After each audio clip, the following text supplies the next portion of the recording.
ญ่มากเล ตัวยใหญ่อะดูเพื่อนตัวใหญ่ครับ ตัวใหญ่กว่าตัวใดอีกนะเนี่ย ปลาดู3 ตัวปลาสลิดโอ้ได้เยอะนะเพื่อนๆนี่น่ะมันกินกันเลยครับผม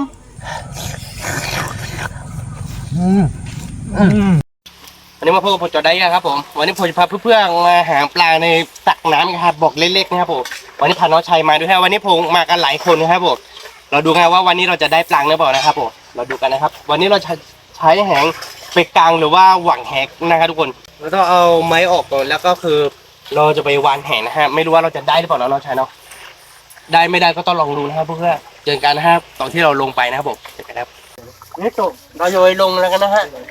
ไม่รู้ว่าจะได้หรือเปล่านะเอาตัวนี้แล้วนะว้าวสุดยอดเลยทุกคนแหไม่กลางเลย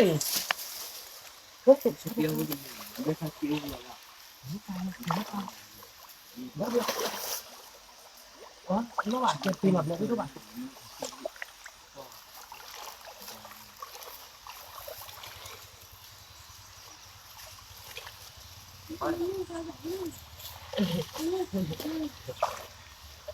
ปลาบุ๋ยเฮ้ยปลาบุ๋ยก็ได้ครับตัวใหญ่ตัวใหญ่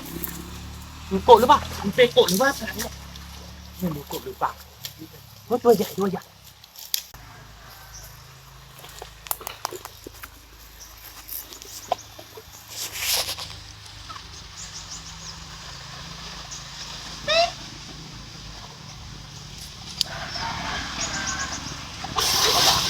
ไปไหนแล้วเนี่ย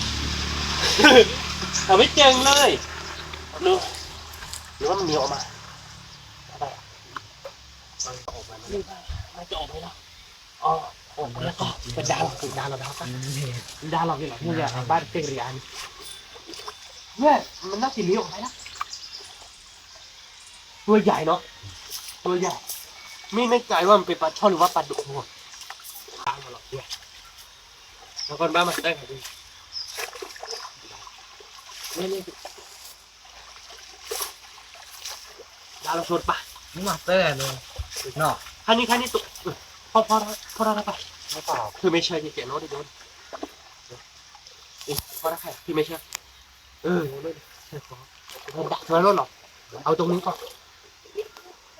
ลากไปเลย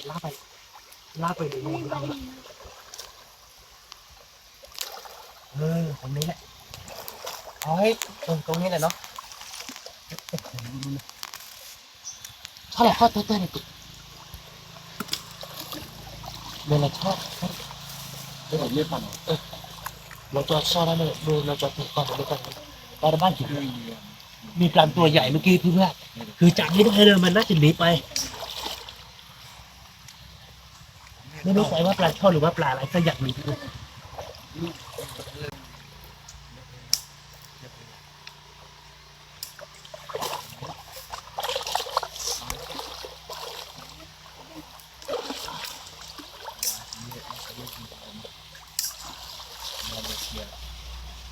พราะว่าอะไร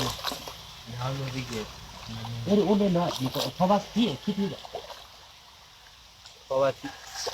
คิดนี่ใหญ่เยอะนะเพราะว่าเราการเล่นยันเพราะว่าเราการพูดนักสิไม่หนักเลยเพราะว่าเราพูดหนัก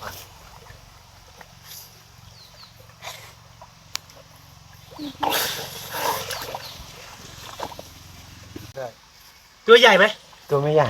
ปลาช่อน่าจะปลาช่อนฮีปลาช่อนปลาดุอ่ะปลาดุอ่ะเดี๋ยวโดงนะไอ้มูหัวเลยนี่หัวชอบแบบเพื่อนที่หัวท้องเนี่ยระวังมันยักจังหวะเพราะมันกดมันเลยตับมันหัวมันเป็นเก่งฮะปลาอะไรนะปลาดุแน่เลยมันมีเกล็ดไม่กล้าปล่อยแล้วว่ะไม่ต้องปล่อยหรอกพอเนี่ยก็ได้กี่เดือดเทียบบอกปลาบนบอกปลาบนบอกอย่าช็อตเราเล่นอะไรช็อตตีเราเลิกปีละกดแล้วจับแน่นกบแล้วจับแน่ๆที่ไม่อยากจับหัวมันเลยพ่อหยอดเอามือช้อนเงี้ยงพ่อไม่จริงเขาได้ด้วยไม่พ่อหยอดปลาดุอ่ะจะตามไม่แน่นเดี๋ยวมันอยากเพราะว่าตัวมันลิ่มปลาไหลสั้น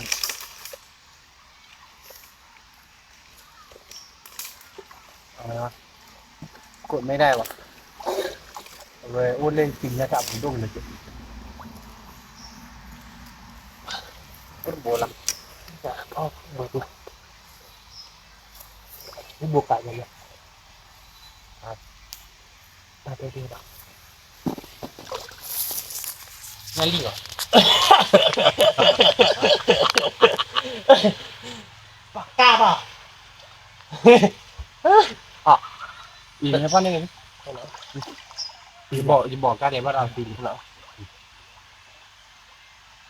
อ๋อปลาดุกอะ ปลาดุกเนี่ยปลาดุกที่บอกก่อนเลย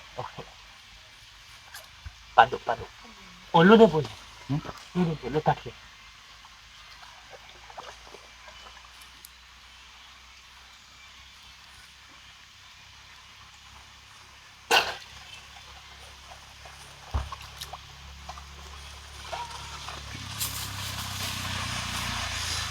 นี่น้องชายจับปลาดุกได้ตัวหนึ่งแล้วทุกคน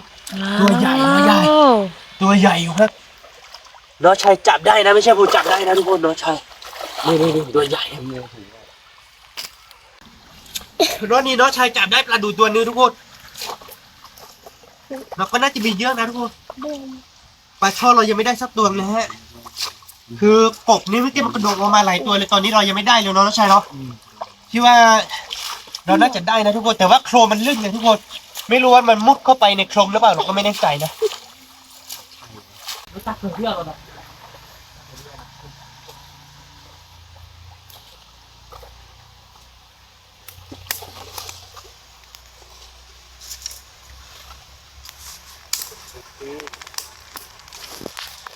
นี่นะ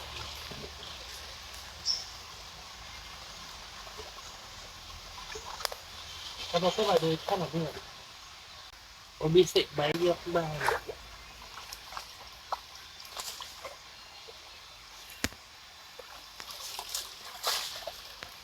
น้าชัยคิดว่ากบนี่เราจะจับได้ไหม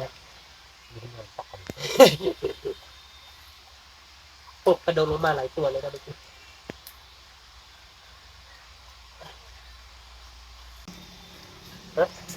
หายไปละมันตัวเล็กนี่นะปลาสลิดหรือเปล่าปลาอะไรได้ไหม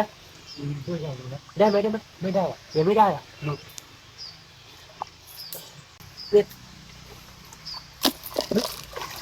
ได้ไหมไม่ได้หลุดไปแล้วเหรอน่าจะหลุดไปแล้วดูท่านน่าถืออะไร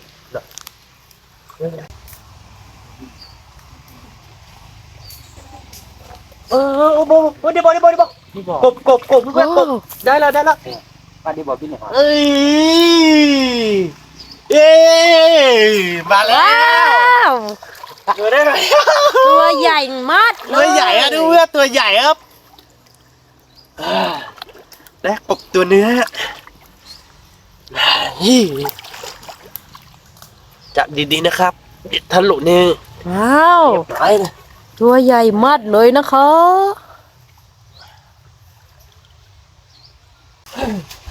เอาออกเพื่อนเราจะไปลงใหม่นะฮะเมื่อกี้มันโดนกระช่องนะแต่ว่าน้องชายจับไม่ติดมันผมจับโดนเลยหักโดนแต่หักนะไม่โดนตัวนะฮะคือผมจับโดนแต่กบตัวเดียวฮะร้านน่าจะมีเยอะนะน้องชายเนาะนี่เราเหมาอ่ะทุกคนเหมาสัก50 บาทฮะไม่รู้จะได้เยอะขนาดไหนครับเนี่ยเปลือยใครเดินใครย่อยบาทถ้าใครเดินมุ่งปกตินี่นี่คือพลังเล่นได้เลยได้เลยนะ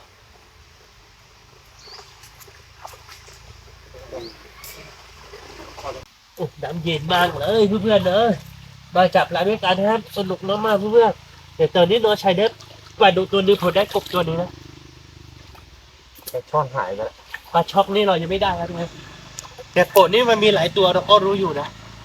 เพราะว่าเมื่อกี้ระหว่างที่เราจะมาว่าแหงนี่เราเดินข้ามโกดมันกระดกลงไปเยอะมากเพื่อน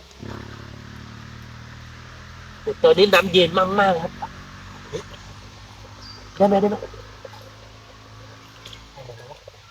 ปลาเหรอ ไม่รู้มันหนึ่งจะได้ ได้เลยหรือว่าพ่นบ้ามมึงว่า ได้ไหมปลาดุกเหรอปลาดุก เตะแล้ว แต่ปลาดุกพ่อตู้มาตีบอกก่อนเลยนะพ่อไม่ตีหรอกน้องชายได้ปลาดุกแล้วเพื่อน เลยรับปลาดุก น้องได้ปลาดุกเดี๋ยวพี่จะหาปกแลกกันแลกกัน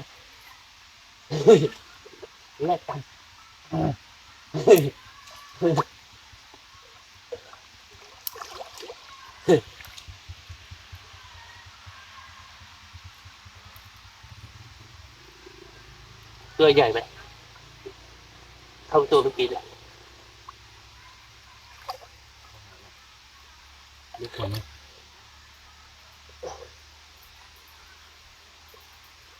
โอ้น้ำเย็นไป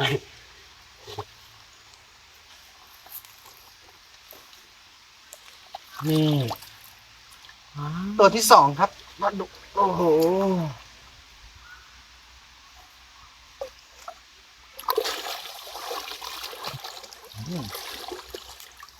ตัวนี้ ตายยัง สอง ตายยัง ไม่แน่ นะ ตาย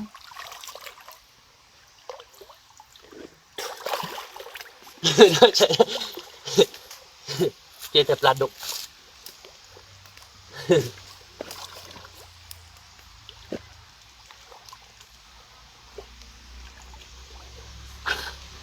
พ่นบ้าจริงหรอบุญหรอ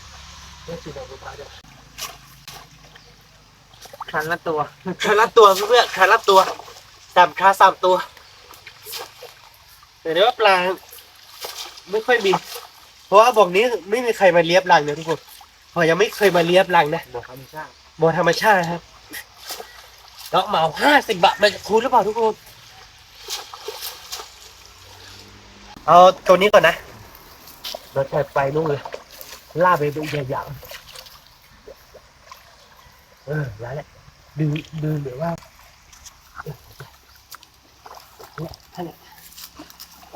เอาให้ต้นถือขอบเลยนะ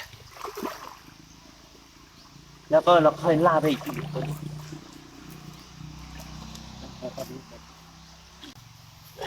มีเศษไหมเยอะจัดไม่เป็นไรไปถ้าโดบปลาก็พอเนาะน้องชายเนาะ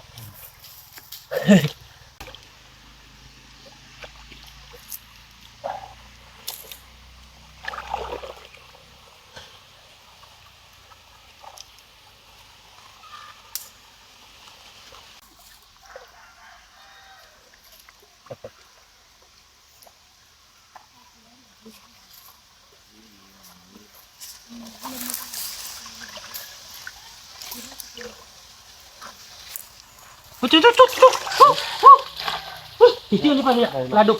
อันนี้ โอ้ตัวใหญ่ตู้โอ้ย พ่นบ้า จริงเลยรถอ่ะปลาดุกอ่ะปลาช่ออ่ะปลาช่อมั้ยเพื่อนป ปลา ลา ดุก ช่อหรือว่าปลาดุกเนี่ย มาเพราะกูปลาไม่ดี ปลาช่อได้ปลาช่อตัวหนึงปลาช่อชอบ ปลาช่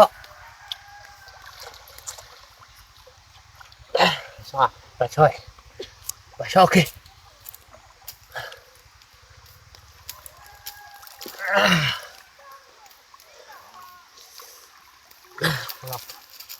หื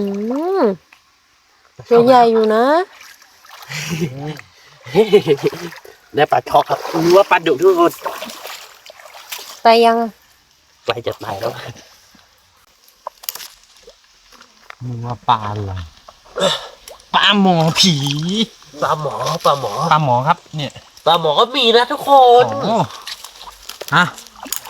รอบนี้2 ตัวเพื่อนรอบนี้2 ตัว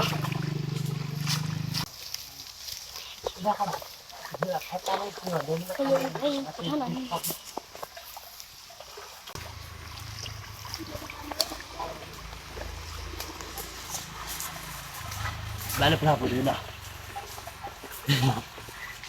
ร้านเล็บลาบ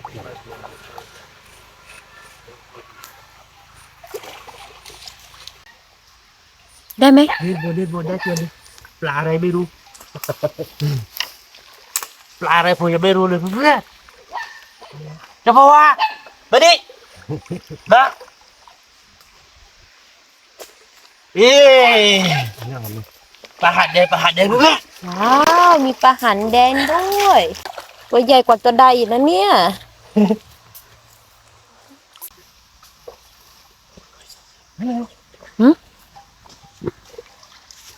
Dia. Dia. Dia đi nào. Dia lùi. Không có dia cô rồi. Bà con. Bà con. ตัวใหญ่ไหม Không có dia cô rồi. Cái đi qua rồi. Bộ cá quần. Có bộ rồi đi đâu. Con bà con.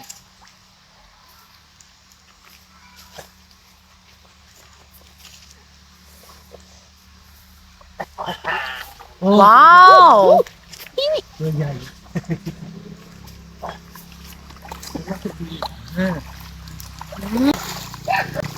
โอ้ตัวใหญ่มาก นี่เพื่อนเราเปลี่ยนที่ไหมกันนะครับเปลี่ยนแล้วนะมันตัวไหนเอาตรงเนี้ย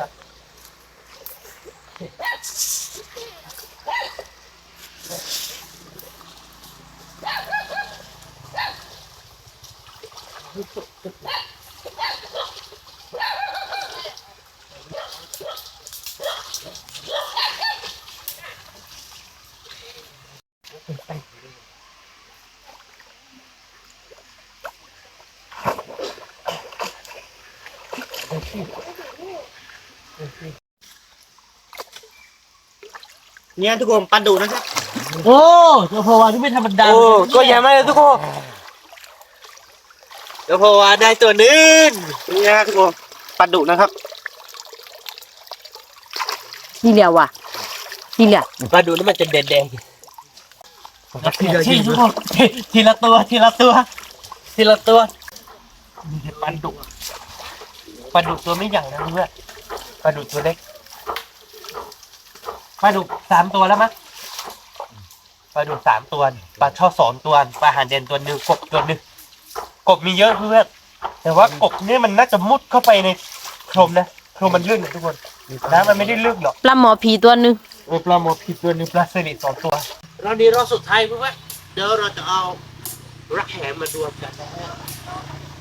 ชอบเขาไปดูชอบเดินขู่ทางเลยจะเรื่องแบบนี้เลย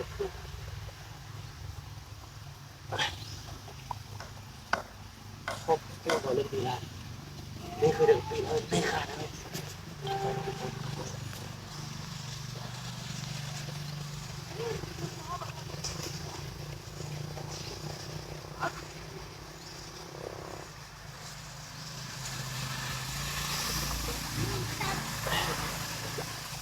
ข้าวโพดเนี่ย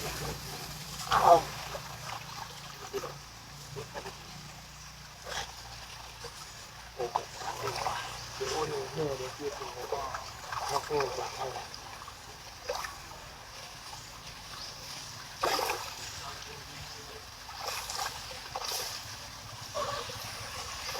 ไม่ได้ค่าอะไรเลยข้าวโพด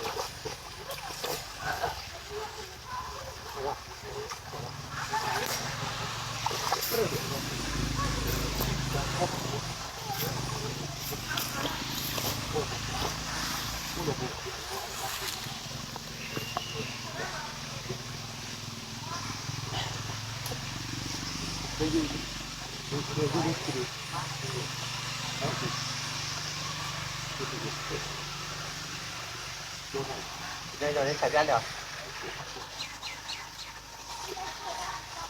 โอ้รอบสุดท้ายเพื่อนได้เสร็จไหมเยอะมากเลยไม่มีปลาเลยเด็กรอบสุดท้ายได้แต่เศษไม้อะเพื่อนไม่ได้ปลาเลยเราต้องไปแกะเศษไม้ออกอีกโอ้ ว้าว โอ้ดูแหงกับเราเพื่อนจำแทบไม่ได้เลยครับ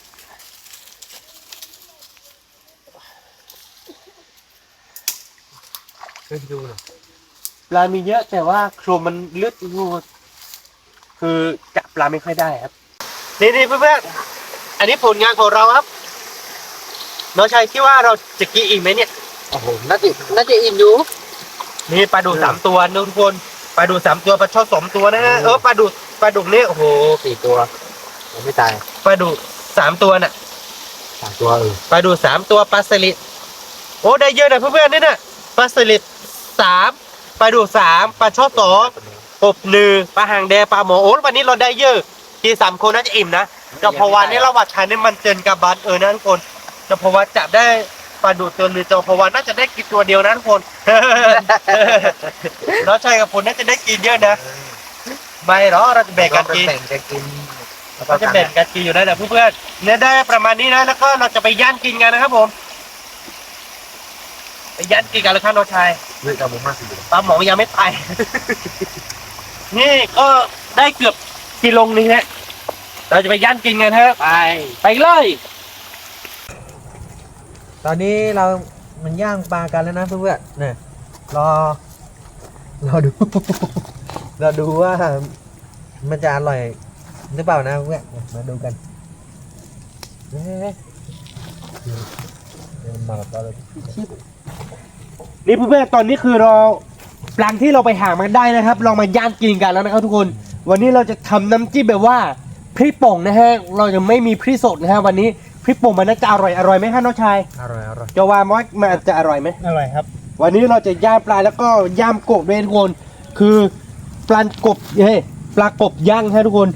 ถ้าปลาทักกบนะฮะวันนี้3 คนก็มันน่าจะคนกินนะฮะแต่ว่าวันนี้เราอาจจะได้น้อยหน่อยฮะมันไม่ได้เยอะมากนะทุกคนแต่ก็มันน่าจะคนกินนะน้องชายเนาะ พอแล้วมีน้อยกินน้อยมีเยอะกินเยอะ ก็มันไม่ได้น้อยขนาดนั้นใช่ไหมฮะมันก็เยอะอยู่เนาะ ไม่ได้น้อยมาก แต่เพราะว่าบ่อมที่เราไปหางมานี่มันเป็นบ่อร้านฮะบ่อร้านขนยำตั้งแต่เขาขุดมาเขาไม่เคยปล่อยปลานะทุกคนคือปลานี่ปลาธรรมชาติเลยนะครับผม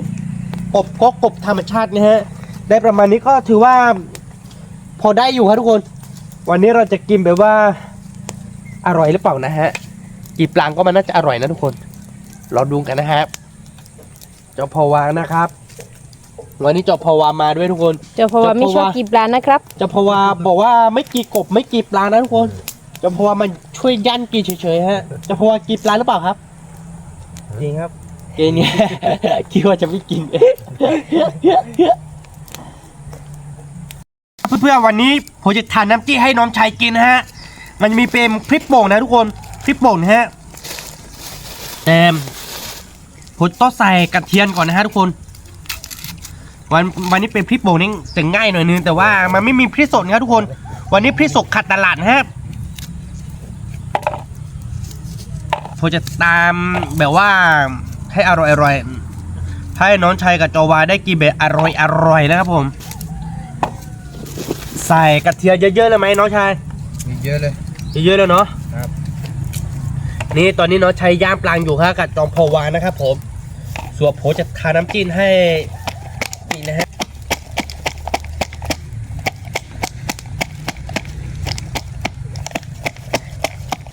นี่เพื่อนๆผมตาม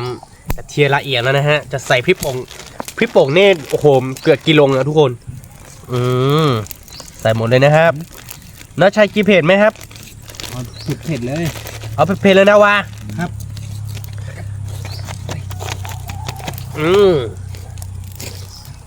ผงนัวใส่เยอะไหมครับ เยอะๆเลย เอาเผ็ดเอาเยอะๆไหมครับวะ เยอะครับ เค็มหมดเลย เค็มหมดเลยได้กินไม่ได้แน่นอนทุกคน ผมนัวนะฮะไม่ใช่น้ำตาลนะครับผม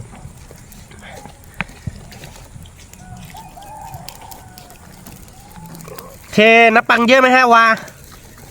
เยอะครับนะดู น้ำปลาแล้วไม่ใช่น้ำจิ้มใส่มะนาวเยอะไหมฮะน้องชาย ใส่แบบเปรี้ยวๆครับ เปรี้ยวหรือเปล่านะฮะน้องชายบอกว่าไม่เอาหวานนะทุกคนผมจะลองชิมดูนะ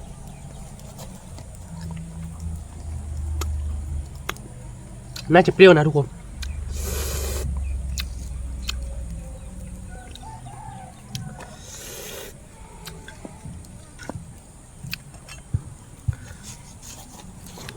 จะพูดว่าลองกินดูว่ามันเปรี้ยวหรือเปล่านะฮะนี่วะลองกินดู ไม่เปรี้ยว ว่ามันเปรี้ยวหรือเปล่านะฮะดูใส่เข้าไปหมดเลยหวานไหมฮะ หวานครับ หวานจิ๊บเลยนะ ไม่เปรี้ยวนะครับ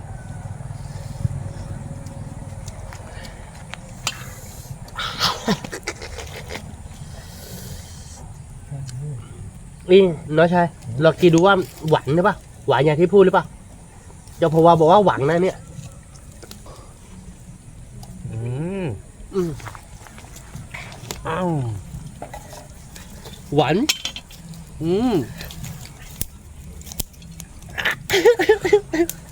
โอ้โห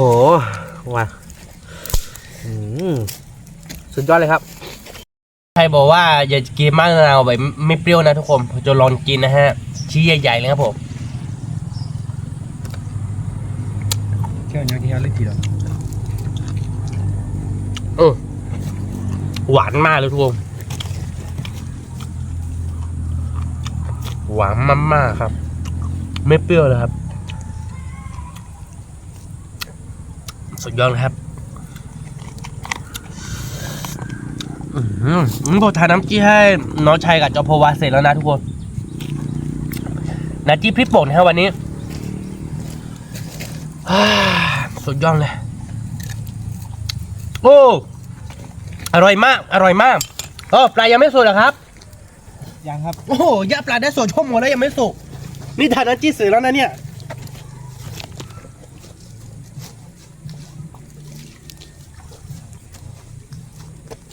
ผมต้องช่วยย่างปลาแล้วทุกคนช่วงนี้อากาศมันหนาวมากทุกคนโอ้หนาวจัดเลยนี่เพื่อนๆปลาของเรามันสุกแล้วครับผมสุกแล้วใช่ไหมน้องชาย สุดแล้ว ว้าวน่ากินมากๆทุกคนหอมจากกระมังเต็มไถแล้วครับผมดูกันว่ามันจะอร่อยขนาดไหนครับเจ้าพอว่าเยอะจัดเจ้าพอว่าไปกินกันเลยกินหรอกใครเถื่อนนะก็เกลียร์นะแหละ เฮ้ยนั่นรูป มันกินกันเลยครับผมลุยใครปากกว้างก็ได้กินเยอะนะเพื่อนๆเดี๋ยวลูกพี่จะชิมก่อนนะ ชิมนะ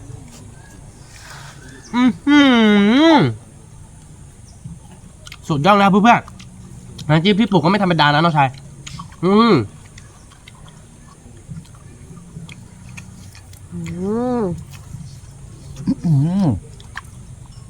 มันอยู่ที่ฝีมือคนหรือเปล่าไม่รู้ทานน้ำจิ้มอร่อยมากเลยใช่ไหมครับ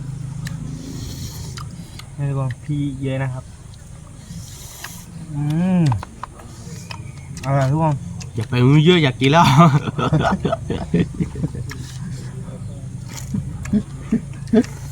บ้าเหม็นซ่าเลยครับ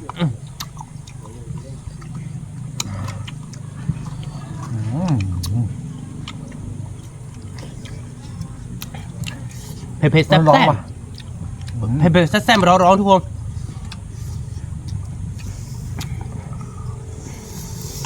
โอ้ชี้ใหญ่ๆเลยทุกคนมีกระดูกมีก้างไม่สนใจ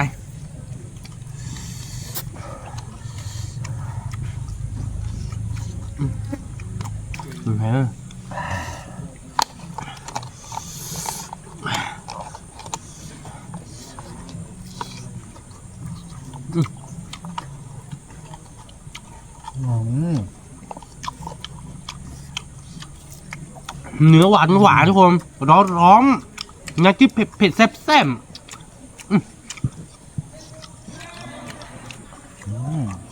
อร่อยครับโอ้โหแซ่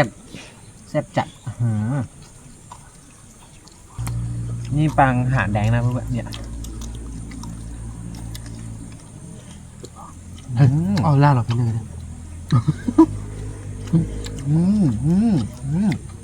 นี่ยเพื่อนๆกระดูกเนี่ยแข็งนะฮะเรากินได้เนาะแต่เพื่อนๆกินลูกพี่ครับ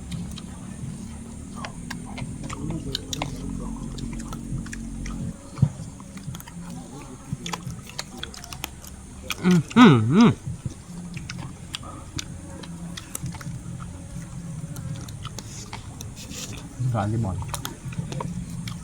อ๋อเลย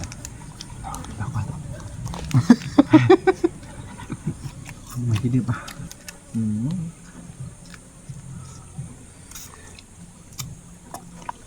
วันนี้ปลาอาจจะน้อยหน่อย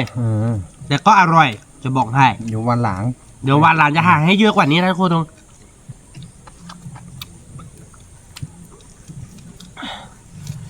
นี่เพื่อๆผมขอนกีหัวตัวค้างชิ้นนี้ผมจะเก็บไว้ให้ตังก้อนนะฮะ ตังก้อนกลืนน้ำลายแล้วทุกคน ให้ขังคำหนึ่งนะฮะถือว่าเยอะเนาะ เยอะละพอก็ไม่ได้ทำอะไรรอตี้อย่าเร็ว เพื่อโอ้เพื่อ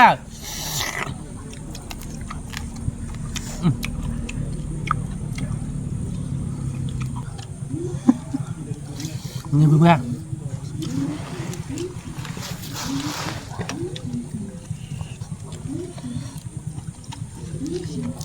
อร่อยมาก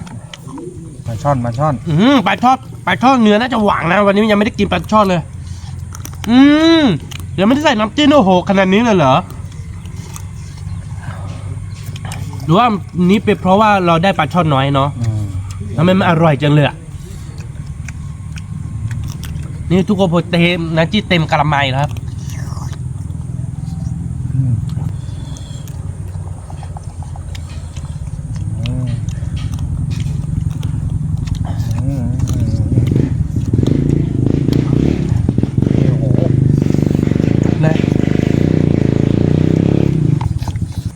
นี่เพื่อน้ำจิ้มเยอะมาก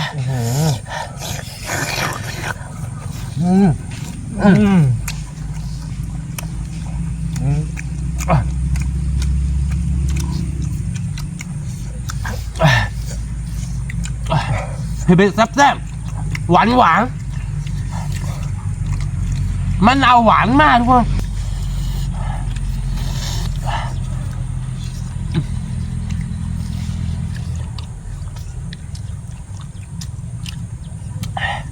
หวานมากเลยโอ้โหทุกคนนี่ชี้ใหญ่นะครับพี่เยอะนะครับทุกคน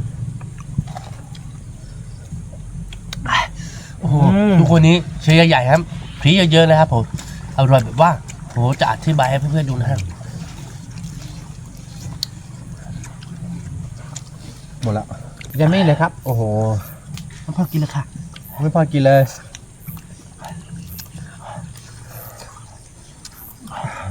คนละคืออ๋อ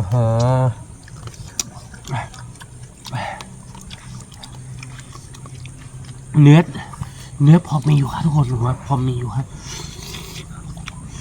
วันนี้อิ่มไหมครับอิ่มไหมครับไม่อีกครับอิ่มครับอิ่มเหรอแค่นี้อิ่มแล้วเหรอผมกินเยอะสุดครับผมไม่อิ่มแล้วทุกคน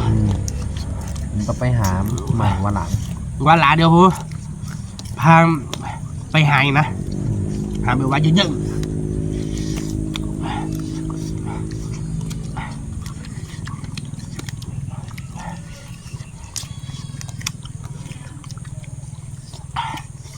เนื้อจะกระดูกนะทุกคนเนื้อหมดแล้วกินไม่อิ่มเลยครับโอ้ไม่อิ่มเลยทุกคนงั้นได้ปลาน้อยไม่อิ่มเลยฮะเลือกตัดกินได้กะตัดกินไม่ได้ทุกคนไม่อิ่มเลยเนาะใช่เนาะเพื่อนๆอยากให้เราไปทำคลิปอะไรก็เมย์บอกนะครับผมสำหรับคลิปนี้ก็คงไม่มีอะไรมากครับถ้าชอบใจคลิปของเราก็อย่าลืมกดไลค์กดแชร์ให้เพื่อนๆดูครับและที่สำคัญอย่าลืมกดกระดิ่งเพื่อไม่พลาดคลิปใหม่ๆครับผมเจอกันคลิปวิดีโอหน้าครับผมสวัสดีครับ